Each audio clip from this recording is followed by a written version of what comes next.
तुझ्याच सावलीत हरवलेला भाग 4. मृत्यूच्या सावलीतलं प्रेम. सकाळचे 10 वाजायला अजून 5 मिनिट बाकी होते. जुन्या ब्रिजजवळ सगळीकडे सुनसान शांतता होती. हलकासा धूर, ओलसर हवा आणि रितिकाच्या मनात वाढत चाललेली भीती. तिच्या हातात फोन घट्ट पकडलेला होता. जर अनिरुद्धला जिवंत पाहायचं असेल तर एकटी ये, ती स्वतःला धीर देत पुढे चालत होती. काहीही झालं तरी अनिरुद्धला काही होऊ द्यायचं नाही. तिच्या मनात फक्त एकच गोष्ट होती, त्याला वाचवायचं. पण तिच्या नकळत थोड्या अंतरावर काळ्या कारमध्ये अनिरुद्ध तिच्यावर नजर ठेवून होता. रितिका घरातून निघतानाच त्याला काहीतरी चुकीचं असल्याचा अंदाज आला होता. तो तिच्या मागे निघाला होता. त्याच्या मनात एक विचित्र बेचैनी होती. ती काहीतरी मोठं लपवते.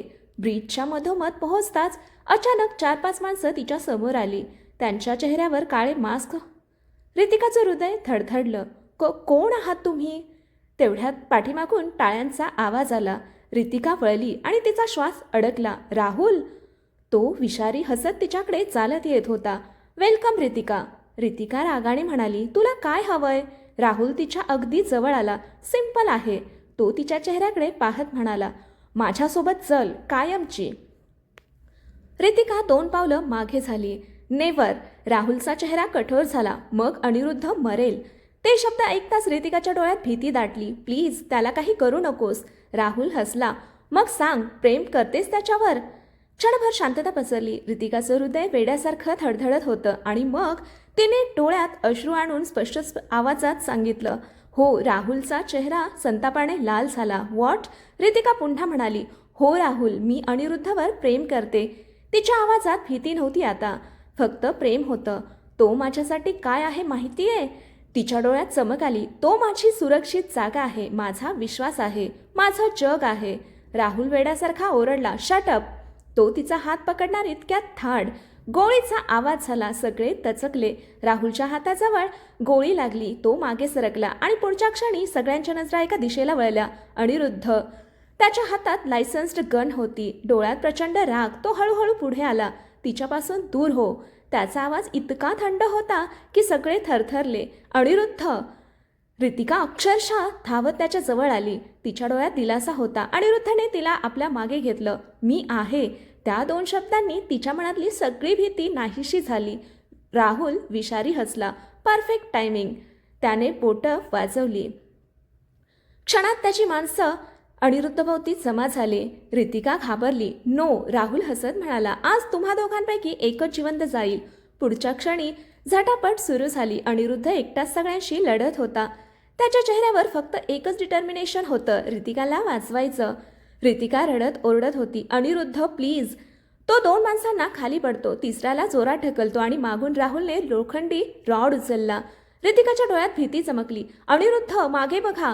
अनिरुद्ध वळणार इतक्यात राहुलने जोरात वार केला. धाड. रॉड अनिरुद्धच्या डोक्यावर आदळला. अनिरुद्ध. रितिकाची किंकाळी ब्रिजवर घुमली. अनिरुद्ध खाली कोसळला.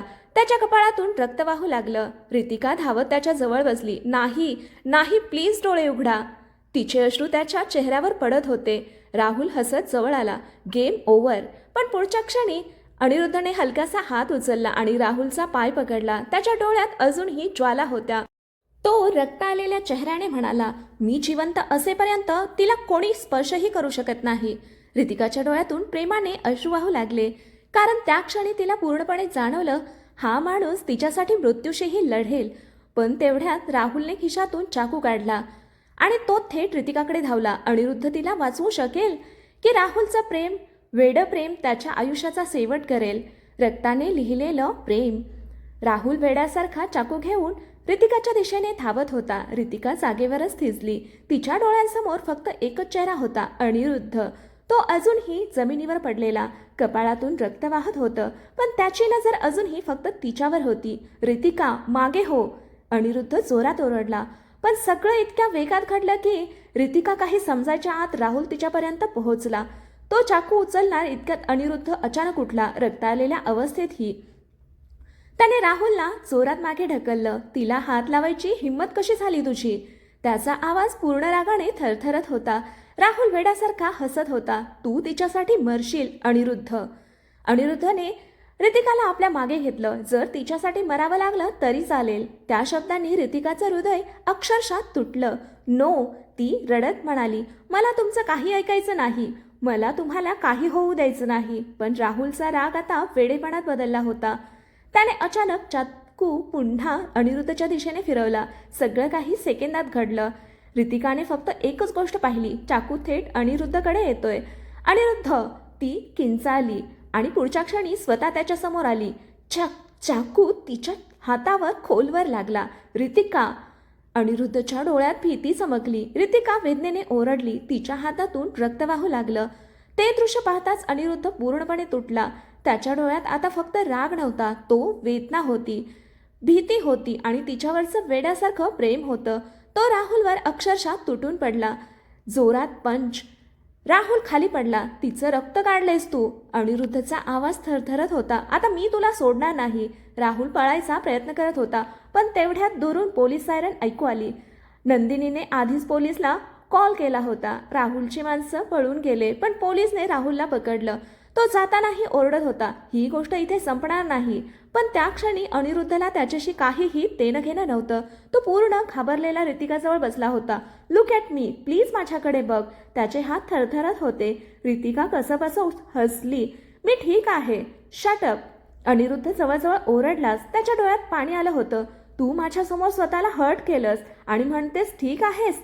रितिका थबकली, कारण पहिल्यांदाच तिने अनिरुद्धला इतका इमोशनल पाहिलं होतं. तो तिचा जखमी हात आपल्या हातात घेत म्हणाला, तुला काही झालं असतं ना तर मी स्वतःला कधीच माफ केलं नसतं. त्या क्षणी रितिकाच्या डोळ्यातून अश्रू वाहू लागले. तुम्हाला वाचवण्यासाठी केलं मी हे. अनिरुद्ध काही सेकंद तिच्याकडे पाहत राहिला आणि मग अचानक त्याने तिला घट्ट मिठीत घेतलं.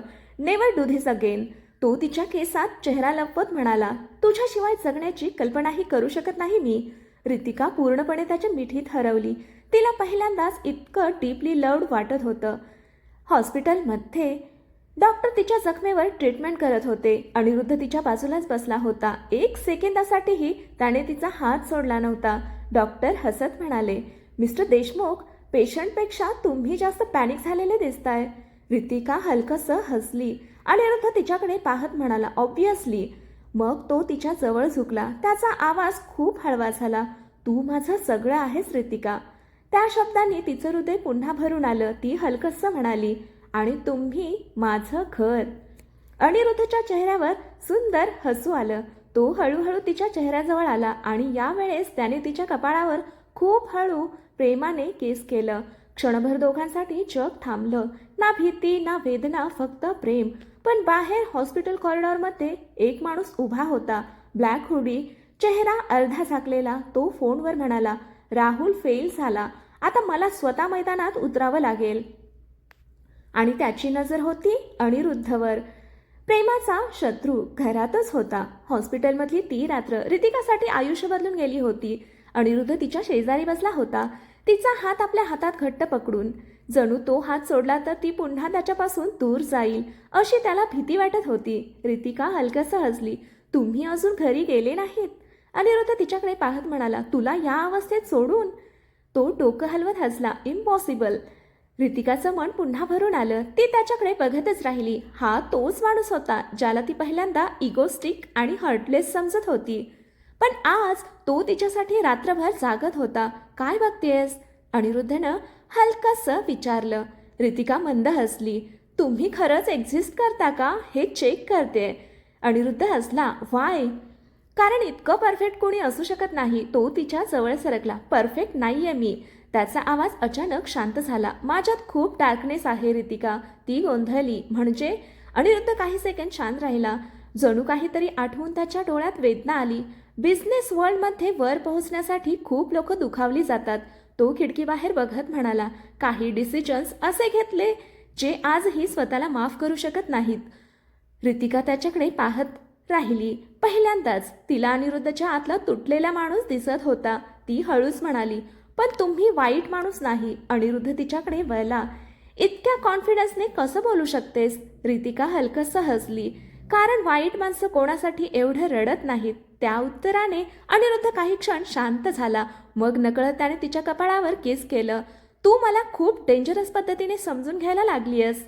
रितिकाच्या गालावर हलकी लाज पसरली. तेवढ्यात हॉस्पिटल रूमचा दरवाजा नॉक झाला. नंदिनी आत आली. सॉरी लव बर्ड्स, डिस्टर्ब करते. रितिका लगेच ऑकवर्ड झाली. नंदिनी हसत म्हणाली, रिलॅक्स, फायनली माझा भाऊ ह्युमन बिहेव करायला लागलाय.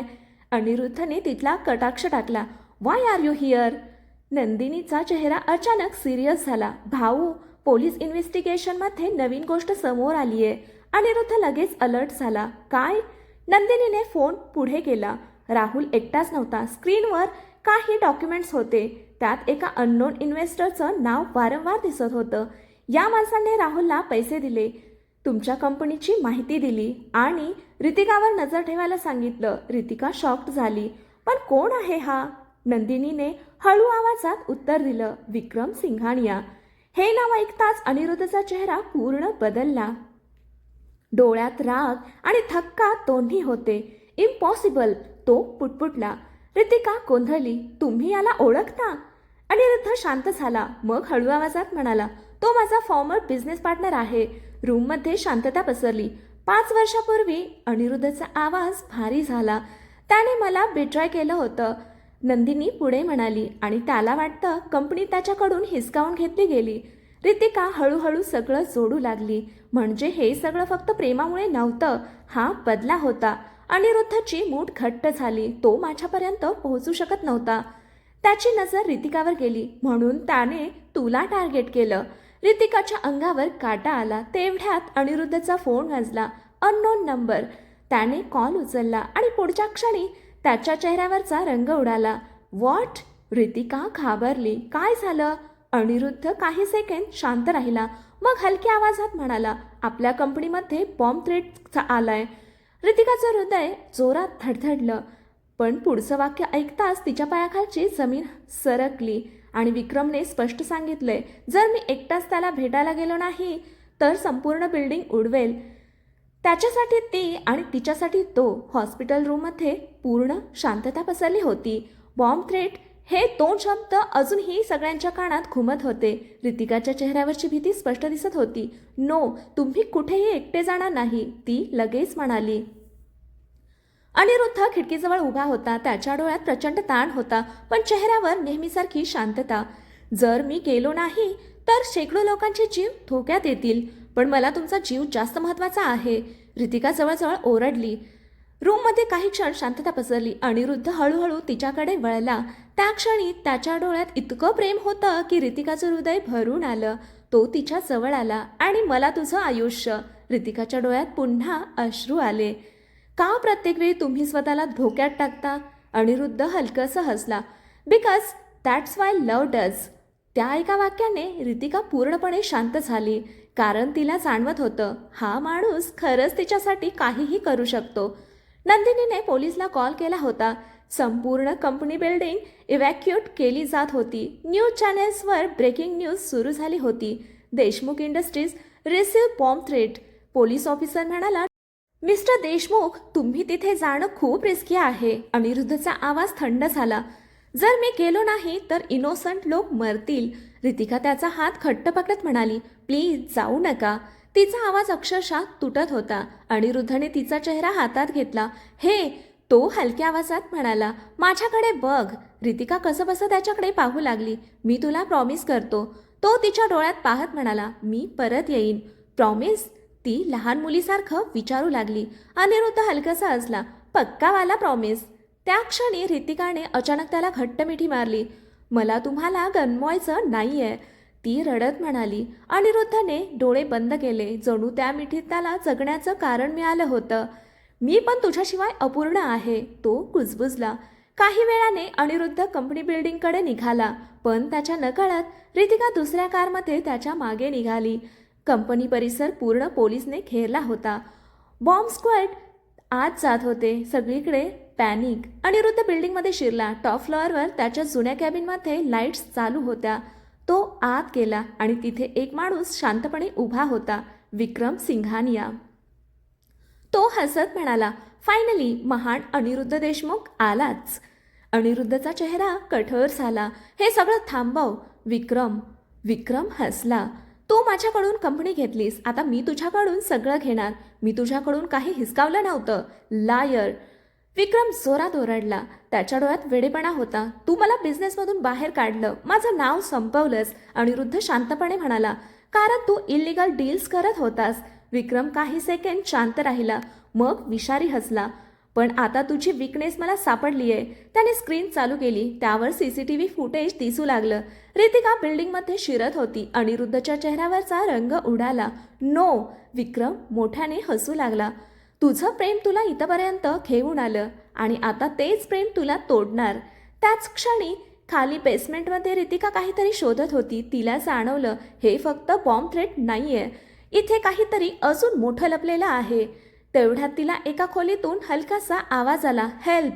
रितिका दचकली. ती दरवाजा उघडते आणि आत पाहताच तिचा श्वास अडकतो. एक माणूस खुर्चीला बांधलेला होता, पूर्ण जखमी अवस्थेत. तो कसंबसं डोकं वर करतो आणि हळू आवाजात म्हणतो, रन. विक्रम संपूर्ण बिल्डिंग उडवणार आहे. पण पुढच्या क्षणी रितिकाच्या मागे कोणीतरी बंदूक रोखली. Too late sweetheart. इथून पुढची कथा पाहू पुढच्या भागामध्ये. कथा आवडली असेल तर कथेला लाईक करा, शेअर करा, कमेंट करा आणि आपल्या चॅनलला सबस्क्राईब करा. कथा वाचल्याबद्दल, ऐकल्याबद्दल धन्यवाद.